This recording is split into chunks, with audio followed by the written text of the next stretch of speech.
Okay, this lesson is about bending strings. There's three things that make you sound like a much better guitar player. Um, Picking good notes. That one's easy. You just learn your fingerboard.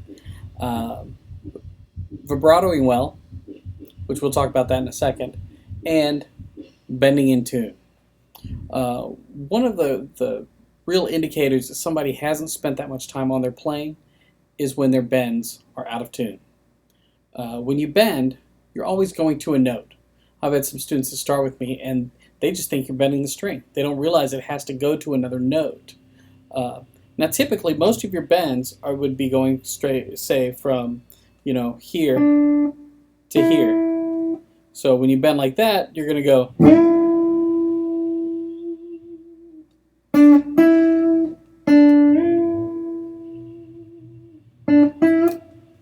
Now, the easiest way to get to where you can nail that bend is to train your ear to hear that whole step sound.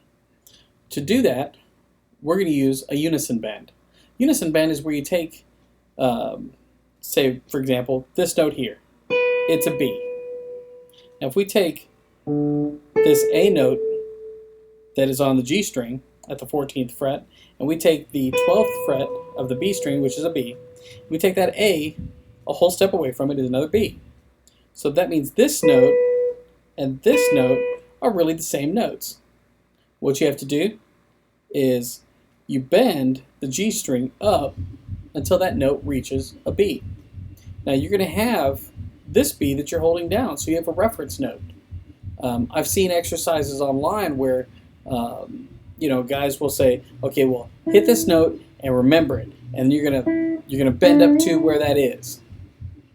Well, if you're just starting out, your ear's not developed enough for you to be able to remember that pitch, much less match it after you've hit another pitch.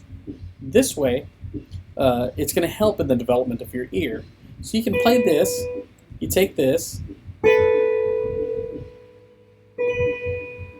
as soon as they go into tune, you'll kind of hear that pulsating stop.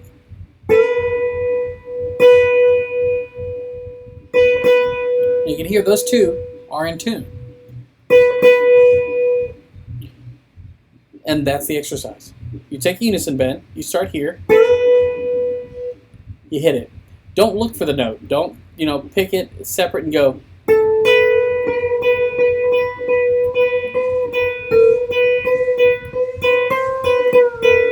Because that's not going to help you.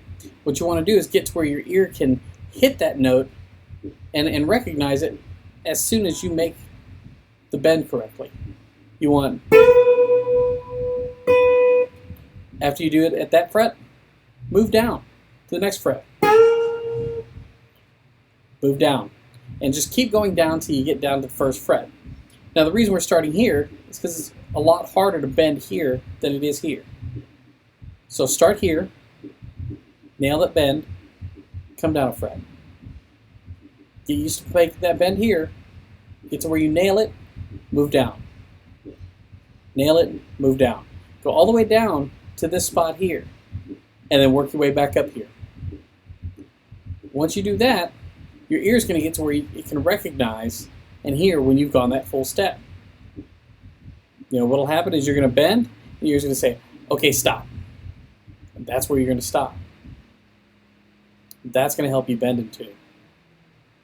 Not the other exercises, they can help you. It's a lot longer process, and you don't have a reference tone that you're bending against. Again, when you're doing this exercise, you don't bend the B string, you only bend the G string. It's going to be tricky to get it first. Once you get it, you have it, and you don't have to practice it very much.